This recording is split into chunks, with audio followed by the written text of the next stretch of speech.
কোন কোন সম্পদে জাকাত দিতে হবে এবং কত শতাংশ করে জাকাত দিতে হবে, খুবই গুরুত্বপূর্ণ এবং মৌলিক একটা প্রশ্ন। কয়েক ধরনের সম্পদের জাকাত দিতে হবে। নাম্বার 1, স্বর্ণ রূপা, নগদ টাকা এবং বাণিজ্যিক পণ্য, অর্থাৎ যে পণ্য কেনা হয়েছে বেচার উদ্দেশ্যে, এরকম পণ্য, যেমন দোকানের মালামাল, যে সমস্ত জিনিস আপনি কিনছেন দোকানে হোক আর বা গোডাউনে হোক আর অন্য কিছু হোক, এমনকি ল্যান্ডের বিজনেস করেন আপনি, অনেক ল্যান্ড আপনি কিনে রেখেছেন, কেন? আপনার উদ্দেশ্য হলো এটা আপনি বিক্রি করবেন, অর্থাৎ এটা আপনার বাণিজ্যিক পণ্যের অন্তর্ভুক্ত। এরকম যদি হয় তাহলে সেক্ষেত্রে এই সকল পণ্যের জাকাত দিতে হয়। এই সব পণ্য এবং এই সব জিনিস অর্থাৎ নগদ অর্থ, স্বর্ণরূপা এবং আপনার বাণিজ্যিক পণ্য, নগদ অর্থ, স্বর্ণরূপা, এই সব সম্পদের জাকাত দিতে হয় বছরে একবার 2.5% করে। অর্থাৎ 1 বছর যদি এটা আপনার কাছে থাকে তাহলে জাকাত দিতে হবে কত পার্সেন্ট? 2.5%, শতকরা 2.5%। 1 লাখ টাকা থাকলে 2,500 টাকা, 1 লাখ টাকা স্বর্ণ থাকলে, স্বর্ণরূপা মিলিয়ে থাকলে 2,500। শুধু স্বর্ণ যদি থাকে তাহলে 7.5 ভরির আগে জাকাত আসে না। স্বর্ণের সাথে যদি একটু রূপা থাকে বা ক্যাশ টাকা থাকে তাহলে দুইটার অর্থ মিলেয়া 7.5 ভরি হওয়া স্বর্ণ হওয়া জরুরি না, তখন 52.5 ভরি রূপার সমান মূল্য হলেই হয়ে যায়, যেটা 2 লাখ প্লাস টাকা হলে আজকাল হয়ে যায়।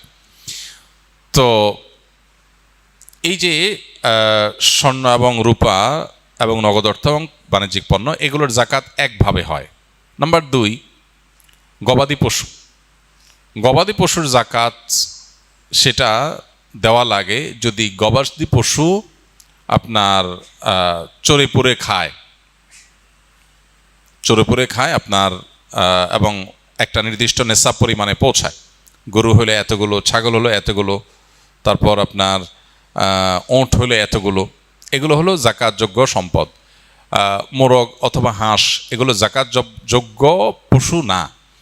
হ্যাঁ, এগুলোর জাকাত হবে যদি কেউ মুরগির ফার্মের বিজনেস করে, যে মুরগি কিনেছেন তিনি এটা বিক্রি করবেন, তখন এটা বাণিজ্যিক পণ্য হিসেবে জাকাত আসবে।